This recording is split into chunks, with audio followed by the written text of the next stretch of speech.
Ted Bundy, charming, handsome, charismatic.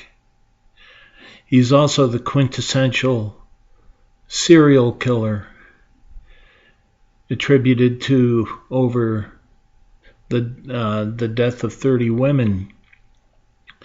And he used these characteristics of charm, his looks, his believability, his ability to con people, to his nefarious ends, his warped, sick, twisted ends. He may be the most notorious of all serial killers in the United States. And it's because of the fact that he also seemed to be the most unlikely of people. He'd be every father's wish on appearance that their daughter, the kind of person their daughter would want to date. But deep within, under the skin, inside that mind of his, was a sickness, a dark and twisted sickness that caused him to do terrible, terrible things, unspeakable things, and harm to people. Now, Ted is an unusual case. He's not typical of most people. The serial killer only comprises a very small part of human society.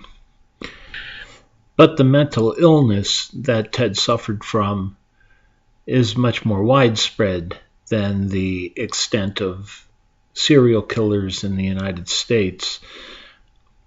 And we're going to take a look at this a little bit because there are many individuals that suffer from psychopathy, the mental illness that Ted Bundy suffered from.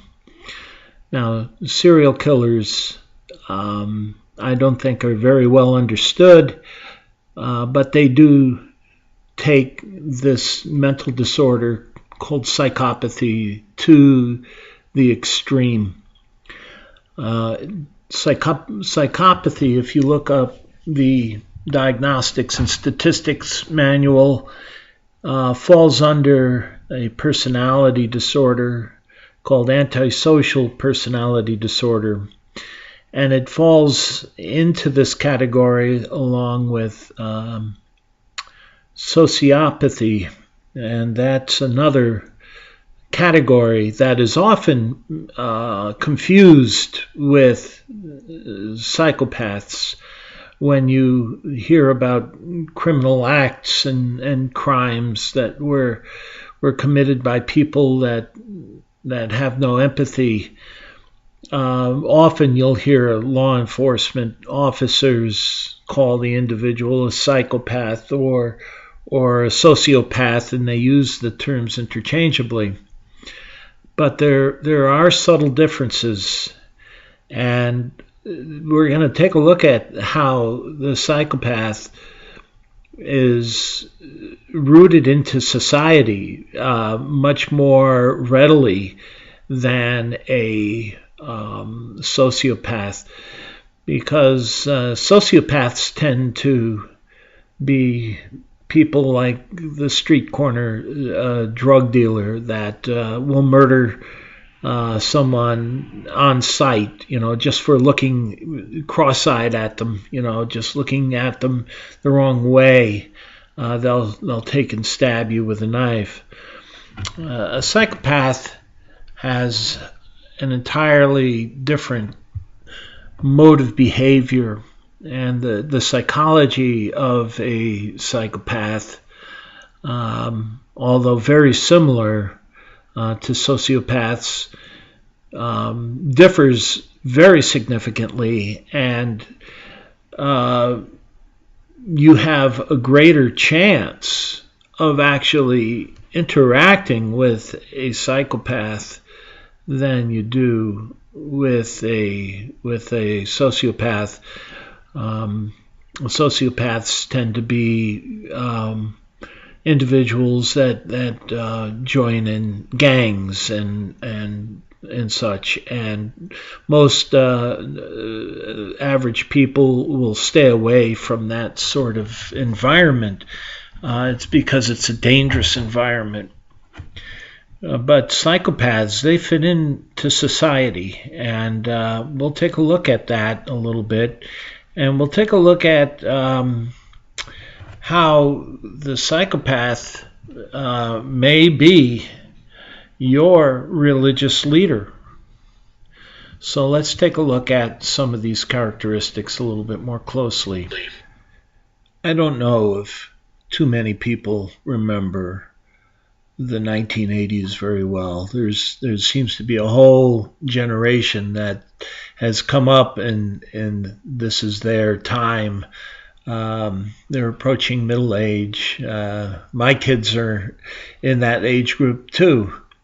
But during the 80s, we saw the rise of a phenomena that really took off. It had been a part of American culture all through the 20th century, but the mega preacher really took off during the 1980s. And I don't know if very many remember Jim Bakker and Tammy Faye, but they opened up an amusement park called Heritage. And it was a spiritual, scriptural amusement park. And this photo I've got here is of Reverend Jerry Falwell, who was very influential during the 1980s. He started the Silent Majority and got a lot of Christians to become politically active, and became the springboard for the Republican Party and the support of a large part of evangelical Christian society, segment of society, to support the Republican platform. And this is a picture of him going down a water slide at Jim and Tammy Faye's Heritage Park. That ended up in a financial disaster for Jim and Tammy, and they ended up breaking up eventually. And like so many other preachers, Jim Bakker ended up in jail or shocking the Christian community by their non-Christian behavior. And we'll talk about that a little bit. But this idea of a psychopath and mixing it up with the idea of a sociopath, just want to clarify the distinction between the two. And there is a magazine called Psychology Today that provides insight into many of the mental disorders that have been identified and listed in the Diagnostic and Statistics Manual, which is a listing and characterizing of various mental disorders. They have what they call Axis 1 and Axis 2 mental disorders. And Axis 2 mental disorders include the personality disorders, and psychopathy, or psychopathy as it really should be pronounced, like sociopathy. They are listed as being sort of a subset of antisocial personality disorder. just different manifestations in a way of a broader mental disorder or mental illness characteristic. And there's this article that I'll put the links in the in this video, but the article's fascinating. Are you dealing with a sociopath or a psychopath? And it says, can you tell a psychopath from a sociopath? There are vital differences between them. And the article goes on, and I'll be reading from this article. Are you certain of the distinctions between a sociopath and a psychopath? If so, you're not alone. Many psychiatrists and forensic psychiatrists and forensic psychologists, criminologists, police officers incorrectly use the term sociopathy and psychopathy interchangeably. Leading figures disagree on whether there are meaningful differences between the two conditions.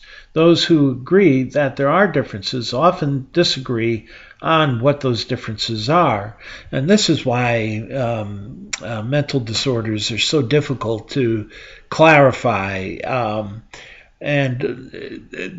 What further complicates mental disorders is that many people don't just suffer from one clear-cut mental disorder, but they have what they call comorbidity, where 2 or 3 mental disorders could be diagnosed in one individual. And I'm not talking about what they call multiple personalities or dissociative disorder. Dissociative identity disorder, I think they call it today, used to be called multiple personalities. That's not what I'm talking about. Comorbidity is when you can be diagnosed just as well with a narcissistic personality disorder, with histrionic personality disorder, with antisocial personality disorder. And they all have similar aspects. And nobody knows the full story as to why these things occur. There seems to be evidence that they could be both genetic and environmental, and to what degree environment plays in a person's mental condition is not all that clear. And to what degree the genetics play a role. It's not all well understood, but they do know, and they're getting better information all the time. They have instruments now that can take a look at the human brain and see what parts of the brain are active under what conditions, and so they're able to take a look at these mental disorders and how individuals respond to certain circumstances and certain test conditions, and see what parts of the brain are active, and that at least leads a clue as to why people behave the way they are, the way they do. But anyway, this is sidetracking the issue. We're taking a look at the difference between a sociopath and a psychopath, and I found this article fascinating because I didn't really think that there was really all that much of a difference. You know, you think of the psychopath as the typical serial killer, Jeffrey Dahmer, Ted Bundy. Individuals like that can't control these urges to kill, and so you have sort of a paradigm for psychopaths that tends to put them or characterize them in the category of serial killer, and that's not necessarily true. Often it is, but in some Most cases, it really isn't. The fifth, I'm reading again, the fifth edition of the Diagnostic and Statistics Manual of Mental Disorders, DSM-5, released by the American Psychiatric Association in 2013, lists both sociopathy and psychopathy under the heading of antisocial personality disorders, ASPD. These disorders share many common behavioral traits which lead to the confusion between them. Key traits that sociopaths and psychopaths share include a disregard for laws and social mores, a disregard for the rights of others, a failure to feel remorse or guilt, and a tendency to display violent or aggressive behavior. In addition to their commonalities, sociopaths and psychopaths also have their own unique behavioral characteristics and origins. So sociopaths tend to be nervous and more easily agitated. They are volatile and prone to emotional outbursts, including fits of rage. They are more likely than psychopaths to be uneducated and live on the fringes of society. They are sometimes unable to hold down a steady job or stay in one place very long. It's often difficult, but not entirely impossible, for sociopaths to form attachments with others. Many sociopaths are able to form an attachment to a particular individual or group, like gangs, although they have no regard for society or its rules in general. Therefore, the meaningful attachments of any sociopath will be few in number and limited in scope. As a rule, they will struggle with relationships. In the eyes of others, sociopaths will generally appear to be very disturbed or erratic. Any crimes committed by a sociopath, including murder, will tend to be haphazard and spontaneous rather than planned. Because of their seemingly erratic behavior, sociopaths are easier than psychopaths for both professionals and non-professionals to identify. Unlike sociopaths, psychopaths are unable to form emotional attachments or feel real empathy for others. Psychopaths tend to be aggressive and predatory in nature. They view others as objects for their amusement. It's sort of like a cat playing with a mouse. And that's common also with a narcissistic personality disorder.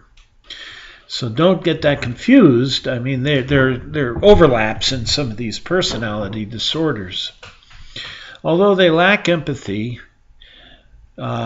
which is really putting oneself in the shoes of another, and putting yourself in somebody's place and feeling the emotions, translating the emotions that they may be feeling in their situation to you. That's why people give to people when people are in trouble, when there are disasters. People send out relief because we have empathy. We feel for one another. We have emotions of love and compassion for one another. Sociopaths and psychopaths really don't have that.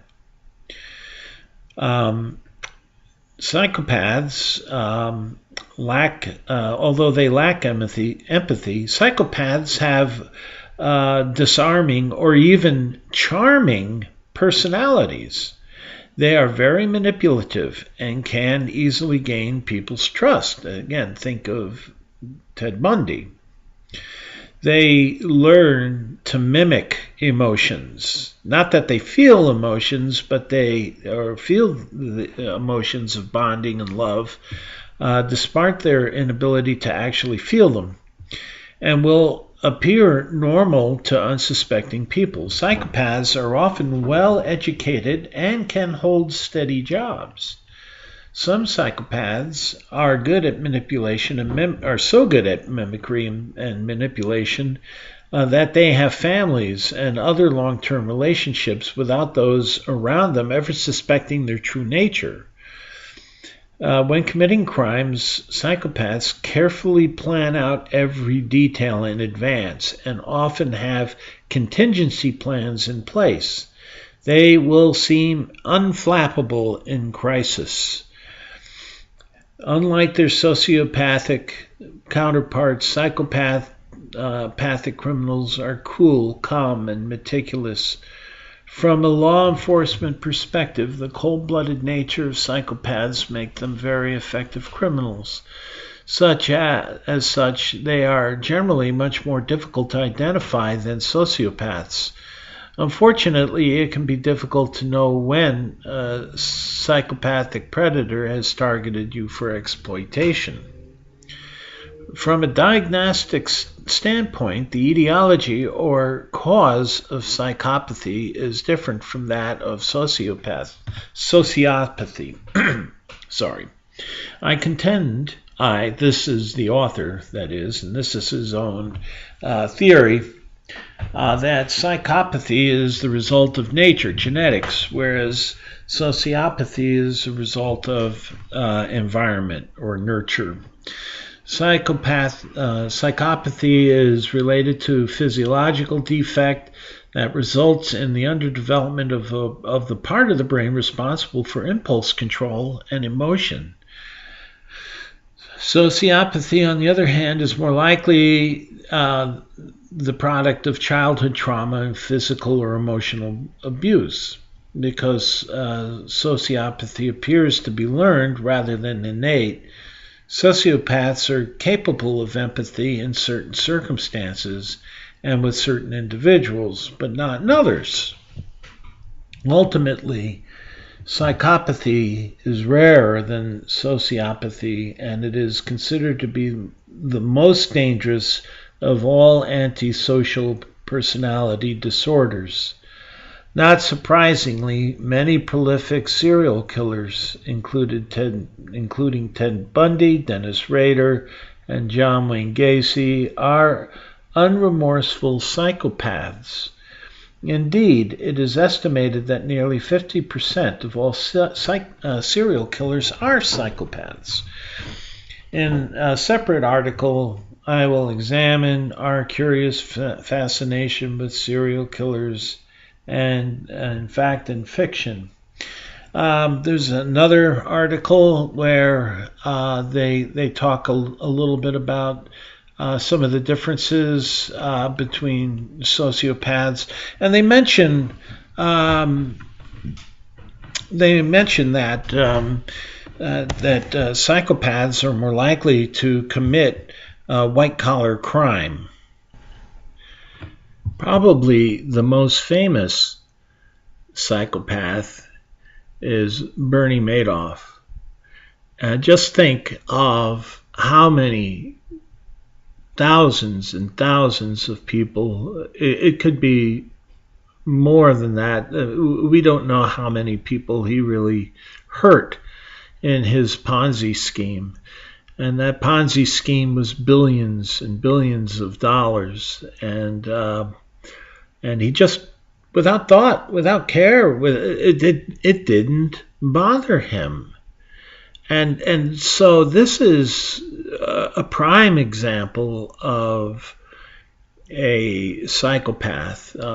Individuals like Martha Stewart and other people who just don't care about others. They only care about, what they can get away with.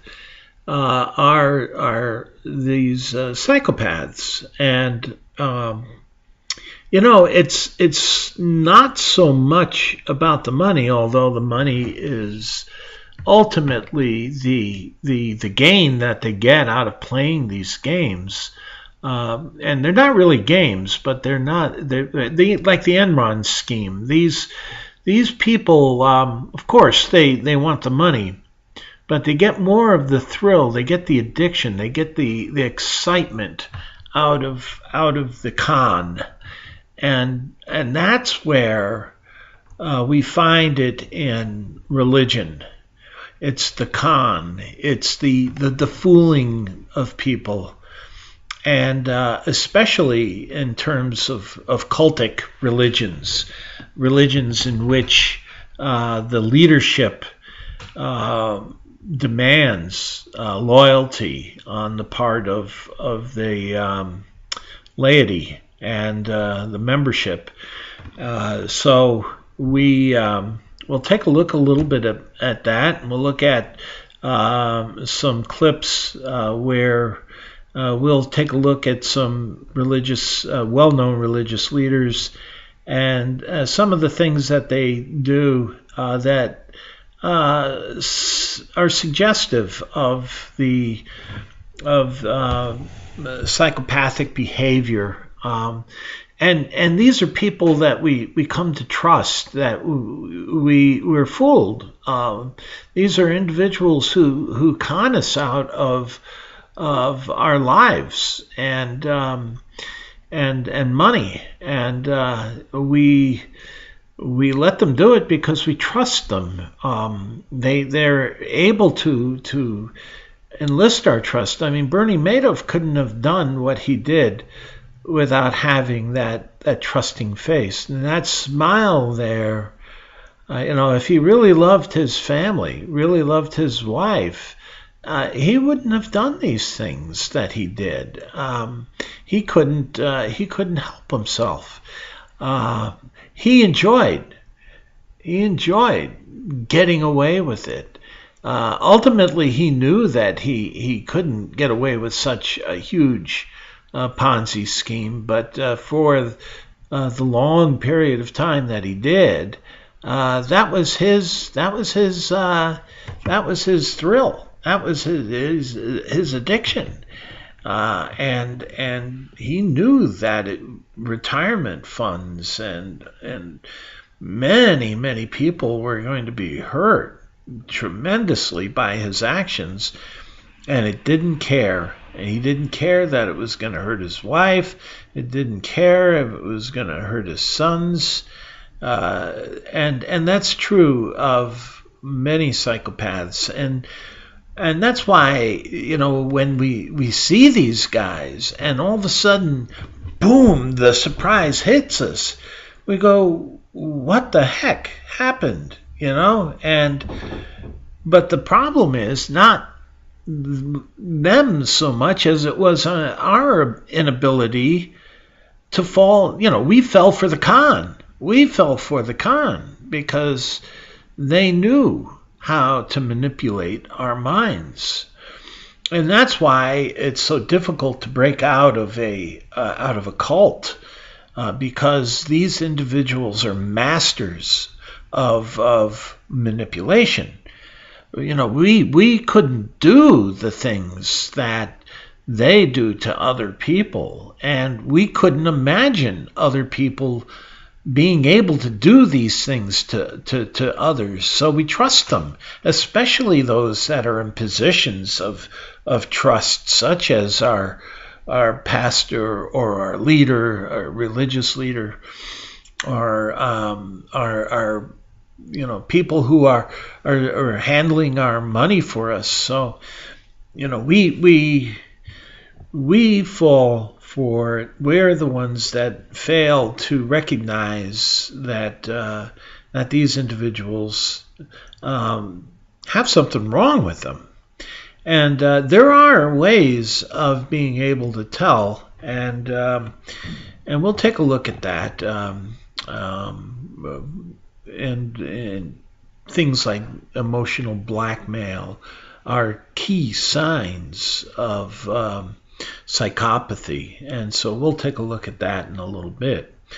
But anyway, I wanted to get at least some indication of what a psychopath is, and then the rest of this video is going to show some examples of individuals, I think, who really were and are psychopaths, and just won't quit. I mean, after they got caught red-handed in doing things, they went right back to what they were doing. You know for a fact that if Bernie had been let out of jail, he'd go right back to conning people. He just can't help it.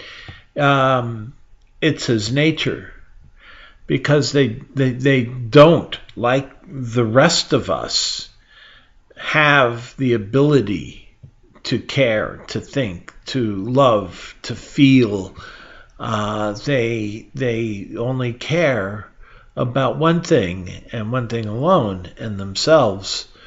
And in the case of the psychopath, often they're very intelligent individuals with high IQs, and they get very far, they get very rich, because they don't really care about hurting other people and taking their money. So let's take a look at a few. And the first one I'm going to download clip is a friend that everybody in the Jehovah's Witness world knows very well. He happens to be Lloyd Evans' favorite. Lloyd Evans calls himself the troll.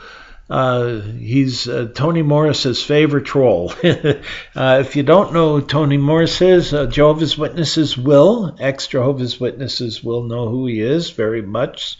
He is one of 7 of the governing body members and of Jehovah's Witnesses. They're the leaders of the religion, of the cult, and he is about the most outspoken of them, but they don't shut him up. And there's a reason for that, because they're all in bed with him. And so, Toni Morris may be a despicable individual, and one can see that by the things he says and what he endorses. But the fact that nobody's put a clamp on him shows that they're in bed with him, that they endorse what he is saying, even if they themselves won't say it. So here we go. Let's take a look at this one clip, and as an example of something a psychopath would do. Getting to know you, getting to know all about you, getting to like you, getting to hope you like me, getting to know you, putting it my way, but nice. What will be the disastrous result for those not serving Jehovah? The slain are going to be from one end of the earth clear to the other end. That's what I told you earlier. It's going to be very numbing. A lot of dead people. Now, we don't take any delight in that, neither does Jehovah, but he's been warning them, just like he did before the flood. A lot of dead people. Billions. So in view of such warnings, the Watchtower said about family heads and single parents, you do well to ask yourselves about your children who are old enough to reason. Not the little babies here. Will your children, I'm just paraphrasing a little differently the Watchtower, will they survive this climatic event? Well, they will if they're spiritually alive and strong. When they're old enough to reason, they cannot get through on your coattail. We've never said that. If they're old enough to understand the need for dedication and baptism, and like some used to say, well, I don't think I'm old enough, and I tell parents, because we raise sons, we know how it works. I said, okay. And one just got a little upset, and I used it several times. I'll tell you what, you tell them, okay, when you turn 16, I don't know about your state, but no driver's license. Oh, no, I'm ready. I am ready. I know I can handle a car when I'm 16. But you can't dedicate your life to get baptized, huh? Now, we never force it, but don't swallow that business. if they're old enough to understand the need to get into the city of refuge, exercise faith in Christ Jesus, they better do it. They're not getting in on your coattail when the end comes. Nope is right. Tony is using blackmail, and he doesn't think twice about it. He would have been in terror growing up under his parental authority. He brags about how he has two boys that both have become witnesses, and they're faithful to the truth. And if that's the way he parented his sons, they had no choice. He was emotionally and mentally brutal, using blackmail techniques to and telling parents that they need to blackmail their children to baptize them. And he's using fear tactics, belief that God is so harsh in his judgment and character that he will kill children unless they become baptized, and putting the fear of God in parents, literally, and then telling them how to get their children to become Jehovah's Witnesses and baptize. You see, Jehovah's Witnesses consider baptism a contract.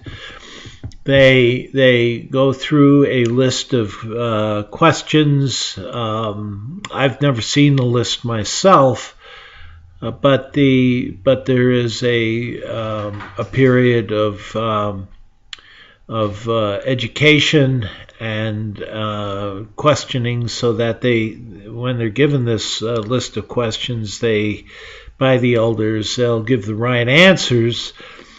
And that qualifies them for baptism, and then they go off to baptize. And the governing body of Jehovah's Witnesses endorses the baptism of children as young as 10 and earlier. I've heard of children as young as 6 years old becoming baptized. And they treat the baptism as a contract, an irrevocable contract with Jehovah or God, that if they break, it requires the fellowship to shun the individual who's broken their contract with Jehovah. And the thing is that the contract that they've made for life is one that is made by children that really don't have the ability to discern. They don't have the critical thinking skills or the experience. They trust adults. They have to learn from adults. They take their behavioral model from their parents and from adults. And so children aren't emotionally and psychologically ready to make a decision that is going to impact them for the rest of their lives. That's why there's a legal age. That's why under the law there's a legal age that of 18 years old, and that may even be too young, because the human brain doesn't fully develop until 25 years old. That's why car insurance is so high until an individual becomes 25, because the frontal cortex, the frontal lobes of the brain that give the judgmental end of a person's thinking hey, that's a good idea. Hey, that's a bad idea. Maybe I shouldn't jump off of this cliff. I might hurt myself. There could be rocks below. These are things that kids don't put together when they're teenagers. And so there's this lack of development until they're about 25 years old. And that's why car insurance is so high until a child is 25, until a person is 25, because they don't have this ability to use good judgment. Rather than hit the brake, they'll stomp on the accelerator, you see, and so they use the wrong thinking, and so anyway, that's why children don't have legal rights until they are a certain age, because they don't have the ability to make these judgments for themselves. They're to trust adults. And here Tony is telling parents to blackmail their children if they're not, after the age of 16, baptized. There's something wrong. And he puts the blame on the parents, and then he puts the blame on the children and on everything, and uses very coercive emotional blackmail to enforce things that just are harmful to people in general, because this fellowshipping and shunning splits families up, and that is something that he just simply doesn't care about. So that is a very strong characteristic of psychopathy. So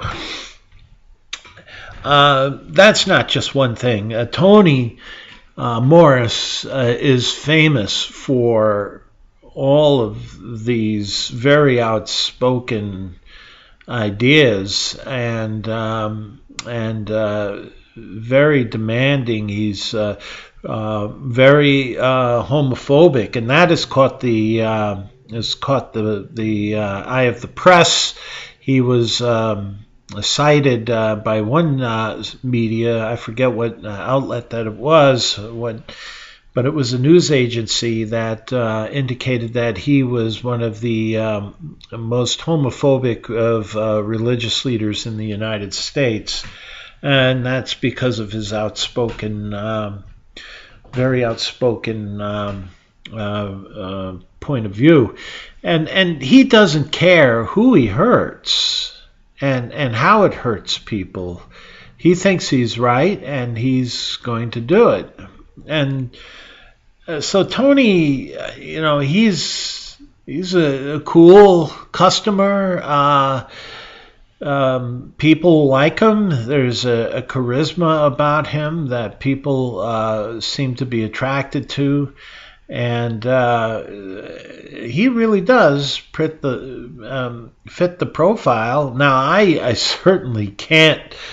I'm not an authority in this area, but to me, and if I were to guess how a professional would characterize Toni Morris, they'd include psychopathy as part of his mental state of being. Here's another clip of Anthony Morris, and just to show how he thinks and his coercive methods, and that he is absolutely right, that there isn't any other way to think. He's got a very black and white way of looking at the world, and it's my way or the highway. So here, let's take a look at this clip that shows this characteristic of Tony. I'm just a shoemaker. If the shoe fits, well, you have to wear it. Don't get mad at me. This is Jehovah's Word. This is what's been outlined by the governing body. This is pretty audacious stuff. And this is actually mild for Tony. Anthony Morris is something that, well, I have to admit that I took a couple of these clips off of JW Survey. But if you go to the website, JW Survey, you can find an article about the governing body, and it features Tony Morris in this article, and there must be 10 or more similar type videos that they have put up about Tony Morris that are just as bad, or if not as bad, worse than what you've just seen. But there's a lot of audacity there, and he doesn't care that what he may say could be hurting millions of people. The Jehovah's Witnesses have a membership, or stated membership, of 8.5 million people. And so there's the potential for hurting a lot of individuals. And he really doesn't, because of his black and white point of view, he doesn't really care. There's really no empathy. There are stories that he makes up in his talks, anecdotal stories, but none of them really have any feeling about them. Even his stories about his experience in Vietnam have no real feeling about them. He makes an analogy that what he had seen in Vietnam was like watching human bodies burn, and making the analogy that they looked like human hot dogs that would be split open and charred, and says that that's the way it's going to be for 7.5 billion people, or however many people that are on the earth at the time Armageddon comes, at least in his mind. And it doesn't bother him. It doesn't bother him that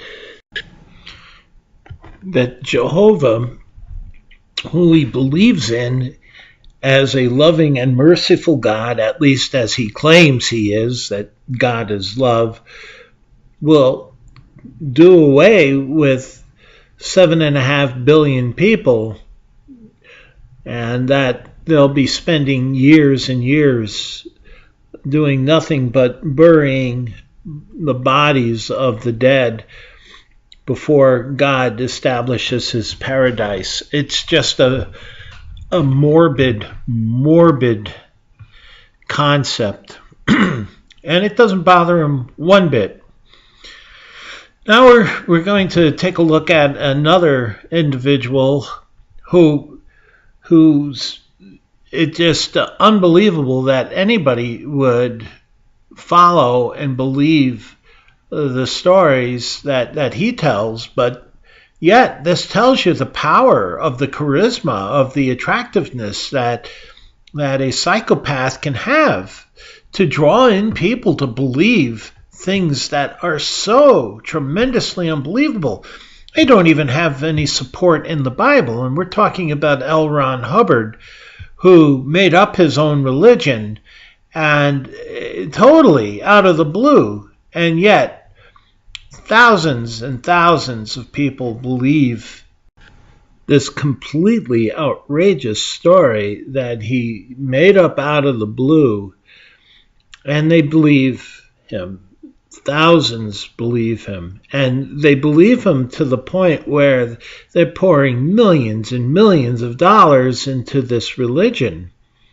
And each individual is pouring in thousands, tens of thousands, hundreds of thousands of dollars into this religion that he made up. And this is L.Ron Hubbard.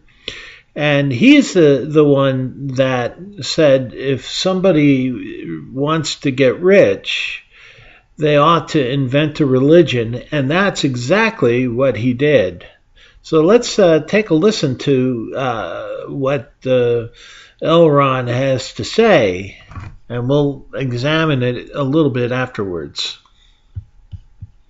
For this planet and for this confederacy of the 21 adjacent stars and its 76 planets, the incident too,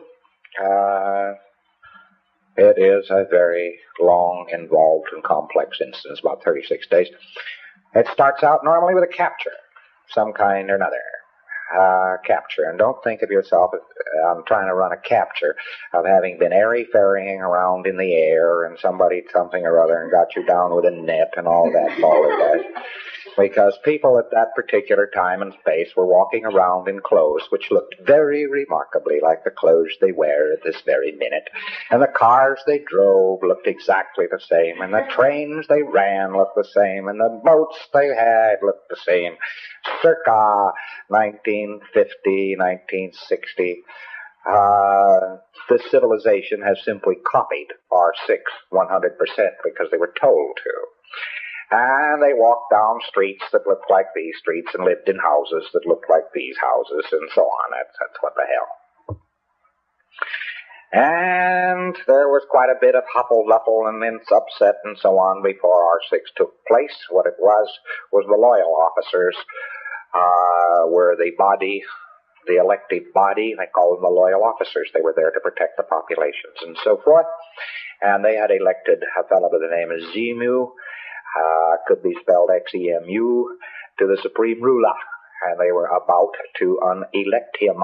And he took the last moments he had in office to really goof the floof. Yes, I don't blame you for dropping something. And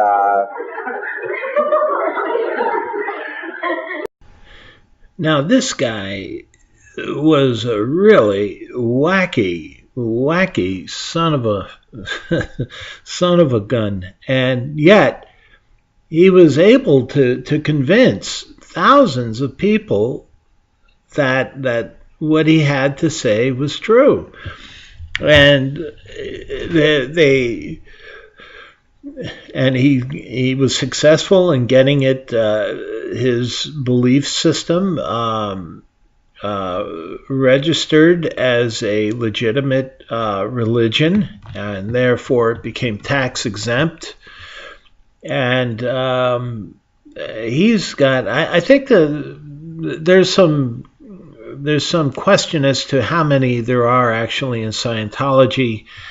And I think there's been a decline in Scientology since it's gained so much publicity from the documentary Going Clear that it's really lost quite a few individuals. But nonetheless, there are many who still cling to his teachings, and yet, as outrageous as it sounds, and the fact that there's absolutely no support whatsoever that any of what he had said had any basis in truth at all, goes to show you the power of a psychopath, that they can, with their charisma alone, they touch something within some people that causes them to believe, regardless of their better sense, that their logic, it overrules most people's logic, and they can get sucked right in. And it's not a matter of intelligence, because in Scientology there are quite a few very intelligent people that have gotten out, and they talk about it, and they're activists now, and they're not stupid people. But they got pulled in, and they got pulled in by the charisma of this psychopath, and hurt thousands of people and used coercive methods and intimidation to keep people from leaving once they were in. Following people, using private eyes, private detectives to follow people and to intimidate and to harass, and also this pseudo psychology that they use is a means of blackmailing. I mean, with a professional psychologist, you have a confidential arrangement with the psychologist, but with Scientology, that's pseudo-psychology. It's not a profession, and so there's no there's no confidentiality understanding at all with it, and people are bearing their souls to these individuals during these sessions they call audits. And once they compile enough information on a person, they've got them. They've got them blackmailed. And they're using literal blackmail to hold these people. So you can see how the predatory nature of the psychopath, that they go seeking individuals, and they seek, individuals that have that are well-intentioned, people who want to do what's right. These are not individuals who are criminals, do not have a criminal nature. They're victims. They're victims to a predator, and there's within the human species.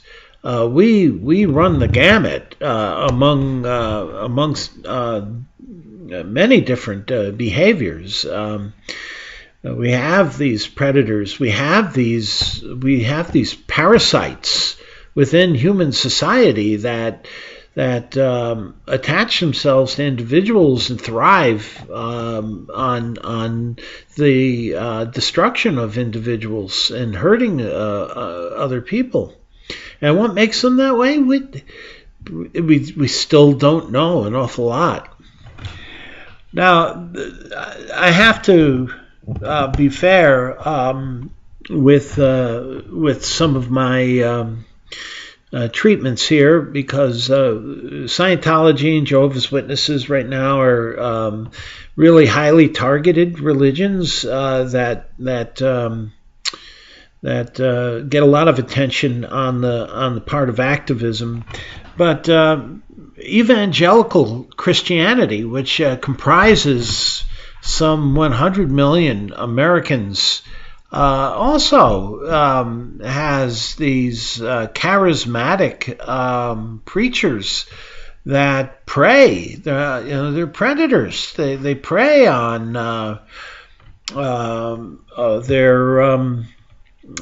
their laity, on their members, the people that they draw in. Again, it's that charisma, that energy, that excitement that they have, that they impart. They impart an emotional response in individuals, and they draw them in, and they're parasites to the church that they've created. I'm thinking of individuals like Joel Osteen and Benny Hinn, and there was Jim Baker and Jerry Falwell and Billy Graham. Billy Graham himself it's quite interesting. Back in the 1980s, Billy Graham was invited to the Phil Donahue show for an interview, and he was questioned by Phil Donahue and actually put on the hot seat for a little bit, because Phil Donahue made note of the fact that Billy Graham was generally non-controversial, that he didn't get up and talk about social issues, political issues, ruffle feathers, and get into controversial areas. And Billy Graham's response, and Phil Donahue made note that was not like Jesus, that Jesus really took very controversial stands in his ministry, and that he criticized the wrongdoings of the Pharisees and the Sadducees and the leaders of the day. He did not make himself a very popular minister, and Billy Graham responded to that by saying, well, take a look at how long Jesus' ministry lasted. He only lasted 3 years, and I've been doing this for over 30 years now. And, that that tells you there what Billy Graham was all about. He wasn't about ministering to Jesus or copying or imitating Jesus' style. He was all about the money, about manipulation, about getting the crowds in, and about himself, a very narcissistic point of view. And Billy Graham was probably one of the most successful of these evangelical speakers. He had a charisma that drew him in. He was a respected leader, and political leaders consulted with Billy Graham, in private. And he had quite a bit of power and influence, but he wasn't really about making this world better. He was all about making himself better. And you see, these guys are very, very hard to. Now, again, I'm not saying that Billy Graham necessarily was a psychopath, but he certainly had that charismatic effect on people and drew them in by the thousands, and the emotional response, and he manipulated people and had them baptized by the thousands in these stadiums, and they'd set up pools, and after his ministry, he'd be baptizing thousands of people. And that's exactly the kind of action that a psychopath, an effect that a psychopath can have on groups of people.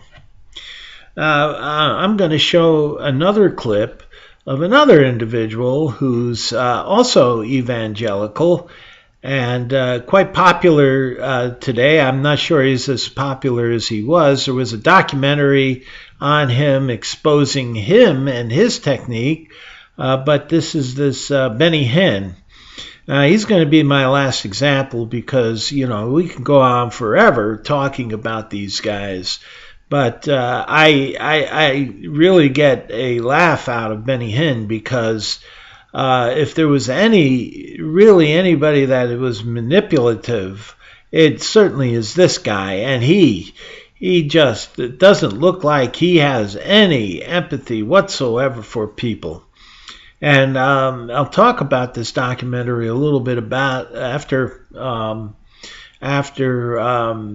the clip I show. And so here we go with a little of Benny Hinn's ministry.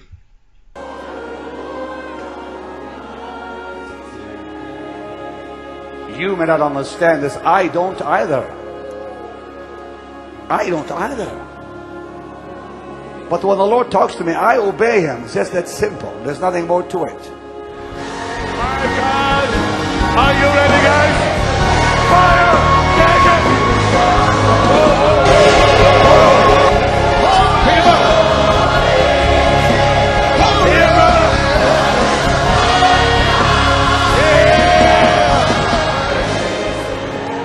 Take it! Take it! Take it! Take it! Put hands quick. said, quick. Take the anointing. Marakate pialva kanti mante remo. E pluribus unum. That's about the only Latin I know. It sounded like he was babbling in Latin. Benny Hinn's an interesting fella.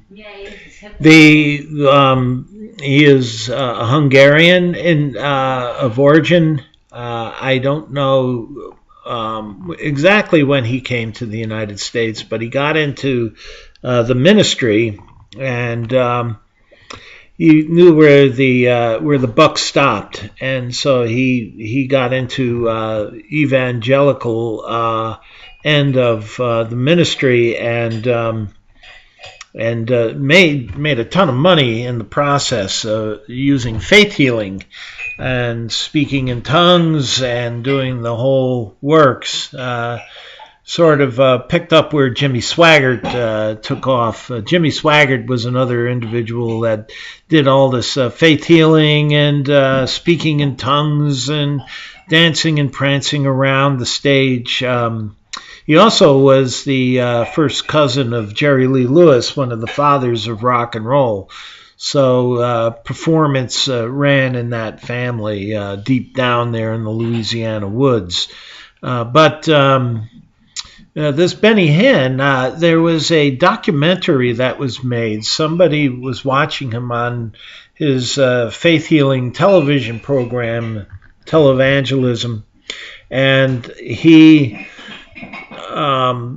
this fellow wanted to make a documentary to follow up on what this Benny Hinn did, because he wanted to see what happened to the individuals, follow up with the individuals that he healed. And one of the things that he had noticed was that there was a pattern to Benny Hinn's ministries. One of his, I don't know what you call these, meetings or gatherings or whatever he called them, revivals. But he would get up and he'd preach, and he had a band, and he would start the crowd and lull the crowd with a slow and dull melodic song that would and kind of put the crowd into this mellow state, and they were calling it mass hypnotism, and that he had spotters that knew who was under the influence of his hypnotic effect and who weren't. And these, when he called individuals up to the stage to be healed from their ailment, these spotters would turn away some certain people who they could tell were not really under his hypnotic effect, and that there were others that they knew that were more or less under his hypnotic effect. They'd bring them up and they'd escort them on stage, and then they'd tell, what it is they had. And some of these people had serious ailments such as cancer and other very debilitating diseases. Some people were wheelchair bound because of physical ailments. They had some kind of an arthritic condition or some other ailment that prevented them from being mobile, getting up and ambulating. And so these individuals would be so charged emotionally that he'd hit them on the forehead and back they went, and they'd fall to the ground, and these spotters would catch these guys, and they'd fall to the ground and lay them there on the stage, and they'd be there laying on the ground, or sometimes they'd be screaming hallelujah, hallelujah, and all that crazy gyration stuff. And he would just go on and heal and heal and heal, and you saw how he was waving his hand, and waves of people were falling down in this clip. And that was typical of Benny Hinn. And that this guy followed up on a number of these people with serious ailments, and every single one of them were not truly healed. The people with the serious conditions like cancer were dead within 4 to 6 months after they were supposedly healed. But none of that. Nobody ever followed up on Benny Hinn before and his healing. And so this thing that he had was a racket. And so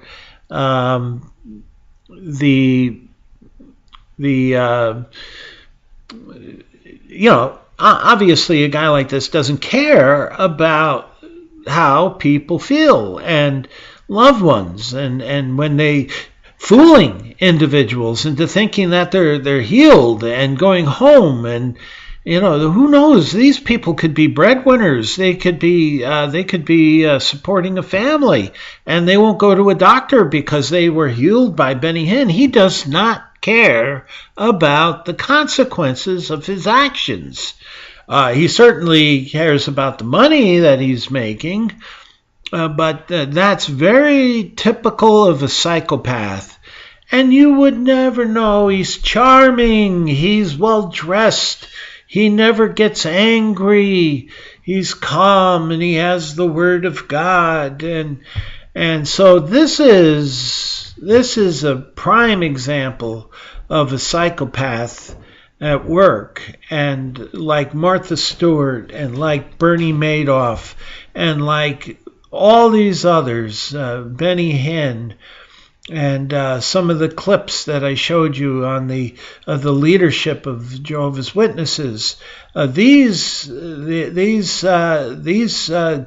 very well could be psychopaths that are taking advantage of society, the L.Ron Hubbards and so on.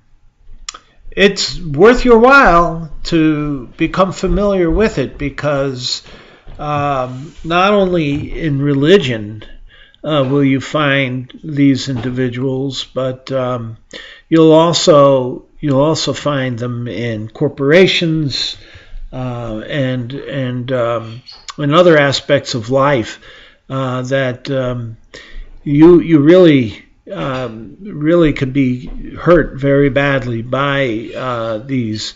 Like I said, the article that I read to you, there's another one that was authored by the same fellow that indicated that insider trading, guys that are more inclined to do white collar crime, the suits and the ties and the well dressed and the perfect hair, and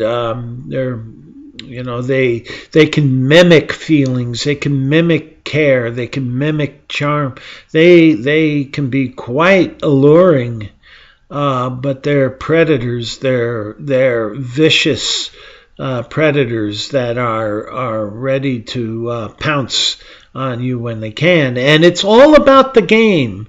It's not as much about the money. I mean, the money is a big part of it, but the real addiction to these guys is the game, is the fact that they got you, that they exerted power over you.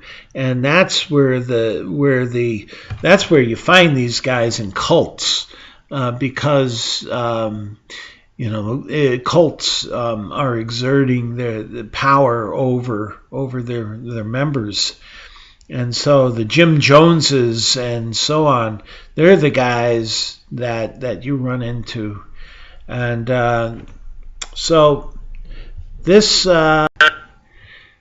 video has gone on for a little longer than I thought, but I think I covered quite a few important points because these are the individuals that we're dealing with when we're dealing with cults, the Sun Myung Moons and the guy who headed up Hale Bop and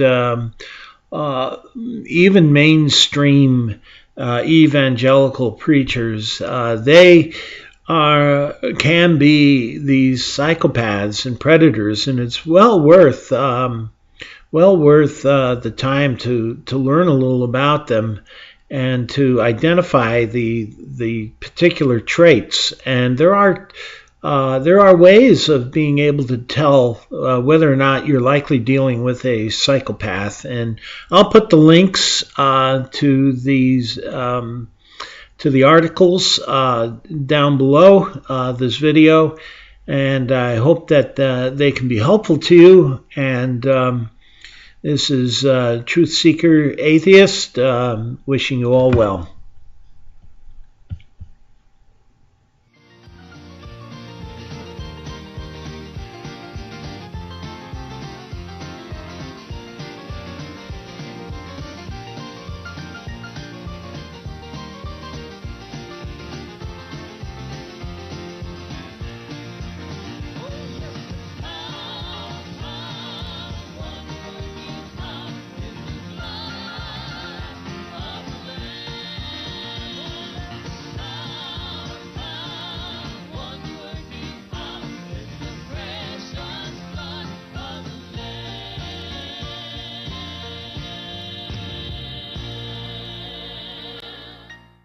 Exodus 24, verses 5 through 8.